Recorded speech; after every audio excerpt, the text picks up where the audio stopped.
It's Monday, and that means it's time for a new episode of Mystery, Murder, and Magic.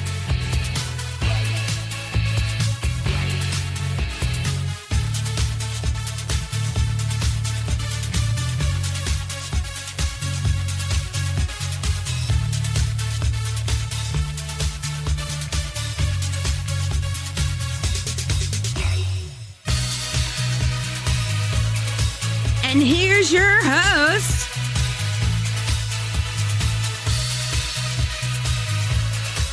Andrea Lee, and sometimes Alex.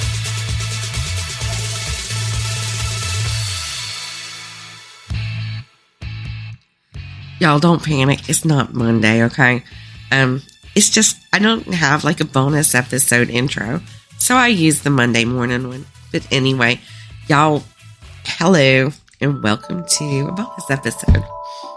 Now today I'm just going to be recapping and updating the big story of this past week, and that's the tragic school shooting in Michigan. Now, before we really get into this episode, I just want to say that with this type of subject matter, and especially since it literally just happened this past week, new information comes out almost constantly, so it's hard to keep up sometimes. Now, I've done my best, and like that with the other stories, I've went live with the breaking news. So what I'm bringing you today is what we know up to this time while I'm recording, which is Sunday, December the 5th. And like always, I'll update again if more information is released. What I've tried to do for today is put together a timeline of events and details about those events. And we're going to start with the Friday before the shooting. On the Friday after Thanksgiving, Ethan Crumbley's father, James, purchased a 9mm 6-hour handgun for Ethan as a Christmas gift. An employee at the store that the gun was purchased verified that Ethan was, in fact, with his father at that store that day. Now, later that day, Ethan posted a picture of the new gun on his Instagram page with the caption saying, "Just got my new beauty today. Ask any questions, I will answer," and it included the heart eyes emoji. Now, the following day, his mom, Jennifer, took him to a shooting range for some target practice. She posted that it was a, quote, "Mom and Son day testing out his new Christmas present." On Monday, one of Ethan's teachers noticed him using his cell phone to search for firearm ammunition. Jennifer Crumbley was contacted by school administrators about that inappropriate search, but she never responded to neither the voicemail that was first left and then an email that was left or sent to her later. But she did send Ethan a text that said, "LOL, I'm not mad. You have to learn not to get caught."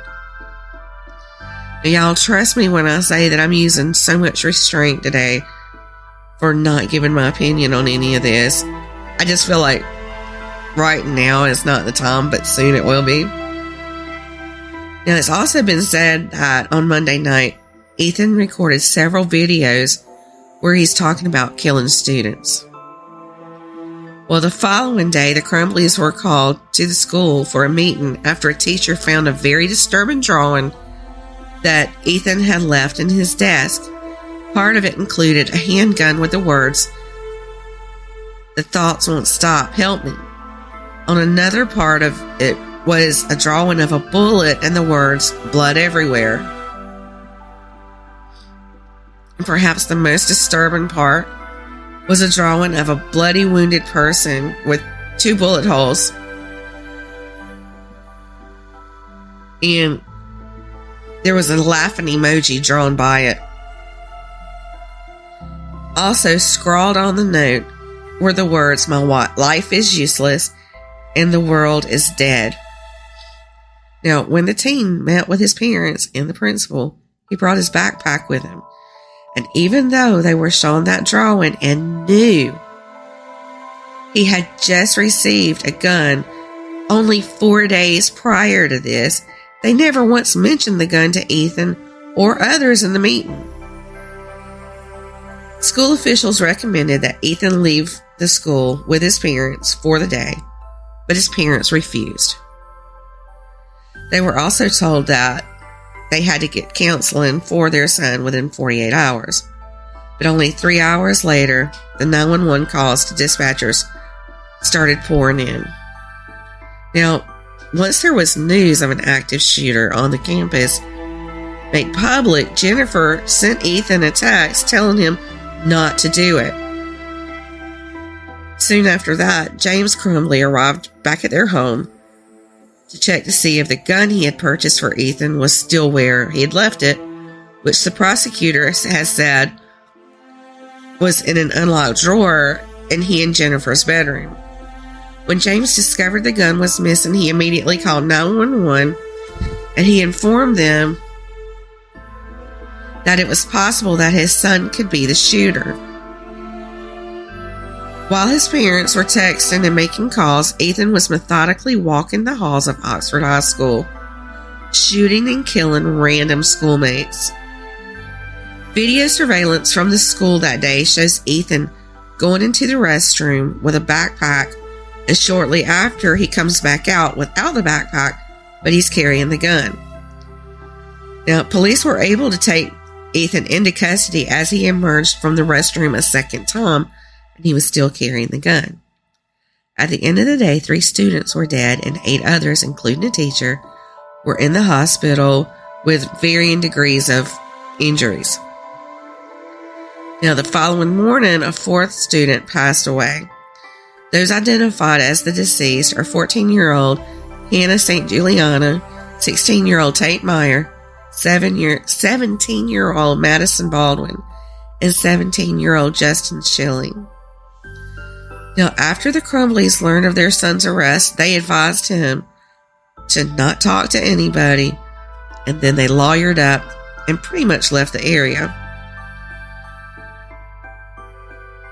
So here we are.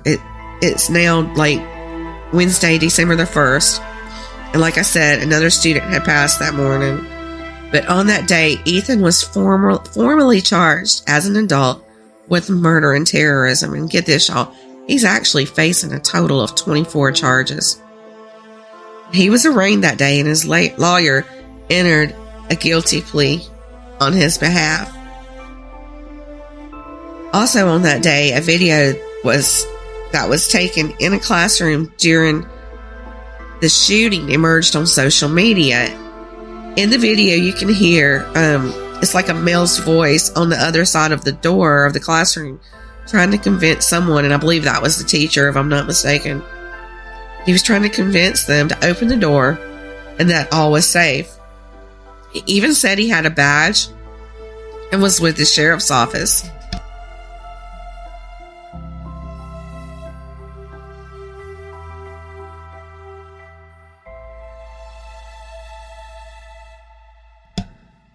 Sorry about that. I guess you can tell I'm fighting with a cold this morning. But anyway, he did have a badge, he said, and he said he was with the sheriff's office.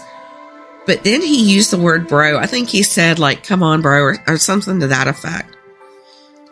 So it sent the kids in the classroom kind of into a panic because they thought there was no way a cop would say bro like that, like not while he's working and talking to him, but and they honestly thought it was the shooter, you know. Now, in the video, you can see the terrified kids escaping the classroom through windows. Later, it was released by the sheriff's office that it was, in fact, a plainclothes officer at the door. And we also learned on that day, the prosecutor was looking into charges for Ethan's parents. And then on Friday, December the 3rd, it was announced that the prosecutor was charging James and Jennifer Crumbly each with 4 counts of involuntary manslaughter. On Friday afternoon, they were supposed to appear for an arraignment, but when they didn't show up, the U.S. Marshal Service issued wanted posters and offered a reward for information leading to their arrest. Authorities spent the better part of Friday and into the wee hours on Saturday morning searching for the Crumbleys. A tip came in on their location when the owner of a commercial property in Detroit went to check on the property and saw a car parked there that didn't belong there. That was around 11:30 p.m. Friday. Now, the owner had received a call from a security monitoring company saying that the alarm inside the building had been triggered. The building's owner recognized the vehicle from information that had been put out by law enforcement on the Crumbleys and their vehicle. Well, after he checked the license plate and finding that it matched the vehicle that the authorities were looking for, he called 911. Soon, a massive search took place of the building and the surrounding area. The Crumbleys were found and placed under arrest around 1:45 a.m. Saturday morning. Well, later yesterday morning, I would say around 9:30 a.m., because I was actually sitting here at my desk compiling information for this very episode when I got a notification that the Crumbleys were about to be arraigned. Now, they appeared on video from the Oakland County Jail, and, when the judge was talking to Jennifer and asking if she understood the charges against her, she cried, as she said yes. Now, again, I'm keeping my opinion to myself on this. 43-year-old Jennifer Crumbly and 45-year-old James Crumbly each faced 4 counts of involuntary manslaughter. Both entered a plea of not guilty. The couple's attorneys were also present, asked for a low bond for the Crumbleys, but the judge expressed concerns over them being a flight risk and being a potential public safety concern. So she set their bonds at $500,000 each. The defense attorney also brought up their feelings on how the prosecutor is, in her words, the lawyer's words, cherry-picking facts in the case, and that there is more going on in this case than the court is aware of, but she couldn't elaborate or wouldn't elaborate because of confidentiality between her and her client. She went on to say that their clients are just as devastated as everyone else. The Crumbleys are being represented by Shannon Smith and Marielle Lehman. Smith was represented or has represented other high-profile clients, with one of her most recent being USA Gymnastics Dr. Larry Nassar. Several facts were disputed in court yesterday morning, and one of those being whether the gun was locked away or not. Now, as I mentioned earlier, the prosecutor has stated that the gun was kept in an unlocked drawer in the Crumbleys' bedroom. Hang on one sec, y'all. I'm sorry.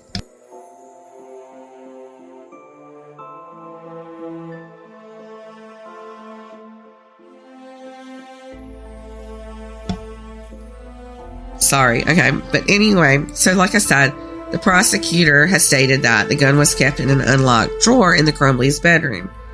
But the defense is saying that it was, in fact, locked away. Yeah, so I'm sure she's going on what her clients have told her. Now, another argument was over whether the Crumbleys were hiding or seeking refuge.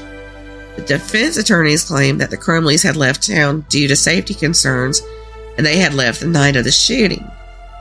But the prosecutor says that they were in that building that they were found in because they were hiding. Now, their next court appearance is scheduled for December the 14th at 1:15 p.m.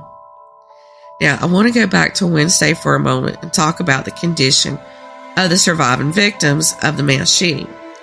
And I'm going back to that day because that's the last episode I've been able to find on these victims. The teacher who was shot has not been identified, but she's 47 years old. Her left shoulder was grazed by a bullet, and she was treated and released on Tuesday. A 17-year-old boy with a gunshot wound to his hip and a 15-year-old boy with a gunshot wound to his left leg were both discharged from the hospital on Tuesday also. On Wednesday, a 14-year-old boy was released, but his injuries weren't listed. A 17-year-old girl with a gunshot wound to the neck is listed in stable condition. A 14-year-old girl's condition was upgraded from critical to stable. She has a gunshot wound in her neck and her left chest area. And a 17-year-old girl remains in critical condition with a gunshot wound to her chest. Y'all, these kids have a long road ahead of them. And I'm talking like mentally and physically. It'll be interesting to see how this all plays out from now until when the case goes to trial and then even on through the trial. Yeah, I'm going to wrap it up here because there's not really anything else to say at this point that isn't like just my opinion. And like I said, I've got this cold. My throat hurts. And I feel like I keep sniffing, so I don't want to keep sniffing in y'all's ears. But do trust me on this when I say that one day soon, when I can tactfully put it all into words, and it be words that won't get me like banned in countries or censored anyway, I'm going to voice those opinions. Have a good rest of your weekend, and don't forget to come back Monday for an all-new Mystery, Murder, and Magic.